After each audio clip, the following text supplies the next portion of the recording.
बड़ी खबर आपको बता रहे हैं इजराइल से, जहां पर इजराइल सेना का बड़ा दावा, हिजबुल्लाह चीफ हसन नसरल्लाह मारा गया। बेरूत पर हवाई हमले में हुआ ढेर। 32 साल से इस संगठन का था चीफ। इजरायली सेना ने दावा किया कि शुक्रवार 27 सितंबर को बेरूत पर किए हवाई हमले में हिजबुल्लाह के चीफ हसन नसरल्लाह की मौत हो गई है।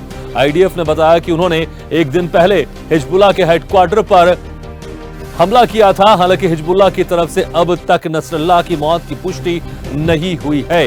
दूसरी तरफ इजरायली सेना का लेबनान में बेरूत समेत कई इलाकों पर मिसाइल हमला जारी है। इजराइल ने बेरूत के दहिया शहर में रहने वाले लोगों को तुरंत इलाका खाली करने को कहा है।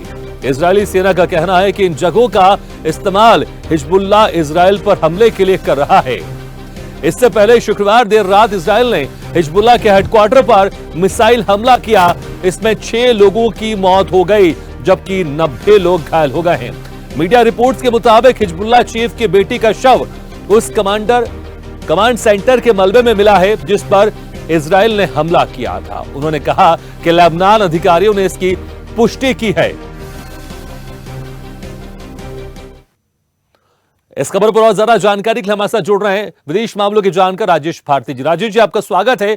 यहां पर वाकई एक बड़ी खबर है, क्योंकि 32 साल से जो चीफ हिजबुल्लाह का चीफ था वो हवाई हमले में मारा गया है और इजरायली सेना ने इसका दावा भी किया है। आप कितनी बड़ी उपलब्धि देख पाते हैं इजरायल सेना की इसको?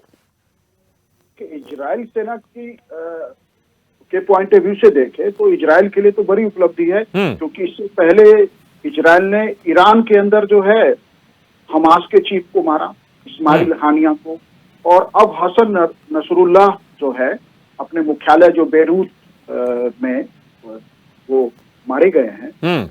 और इजराइल ने जो है इसकी अभी इजराइल ने पुष्टि कर दी है कि वो मारा गया। वैसे जो है अभी हिजबुल्लाह की ओर से इसकी पुष्टि नहीं हुई है। इजराइल के पॉइंट ऑफ व्यू से तो बड़ी सफलता है, लेकिन ये जो है इजराइल के लिए घातक भी हो सकता है, क्योंकि अभी एक फ्रंट हमास के विरुद्ध लड़ाई लड़ रहा था गाजा पट्टी में, अब वो लेबनान के तरफ, और लेबनान हम जानते हैं कि जो हिजबुल्लाह है वो ईरान से फंडिंग, ट्रेनिंग, वेपन्स और एक्सप्लोसिव सभी तरह का सपोर्ट जो है वो ईरान के साथ डायरेक्ट है। वो शिया जो है संगठन है और वो सोशल एक्शन में भी लगा हुआ है।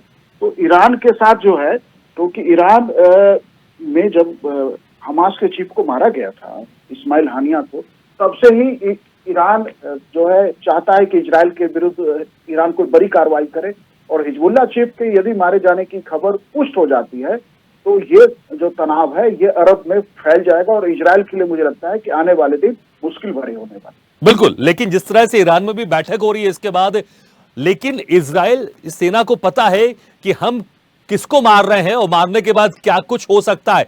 आपको लगता है कि ये एक हमले में गलती से मारा गया, फिर सोच समझकर टारगेट था और इजराइल इसके लिए तैयार है? इजराइल की फ्यूचर प्लानिंग भी होगी, क्योंकि उसको इस बात का अंदेशा भी होगा कि चीफ के मरने के बाद ईरान की तरफ से भी कोई बड़ा हमला हो सकता है। इसको आप आने वाले दिनों में कैसे देखते हैं? क्या इजराइल इसके लिए तैयार होगा, या फिर अप्रत्याशित कोई हमले यहां पर हो सकते हैं जिसके लिए इजराइल तैयार ना हो, और अमेरिका की इसमें क्या भूमिका हो सकती है? देखिए, अमेरिका की भूमिका तो जो है परोक्ष ही नहीं प्रत्यक्ष भूमिका है, क्योंकि अमेरिका के सीधे समर्थन के बिना इजराइल जो है इस तरह की हिमाकत कर ही नहीं सकता। और वो जो भी इजराइल कर रहा है वो बेसिकली अमेरिका उसके साथ खुल के है, या आप ये कह लीजिए कि यदि इजराइल पे कोई आक्रमण होता है तो अमेरिका पे आक्रमण जैसी स्थिति है।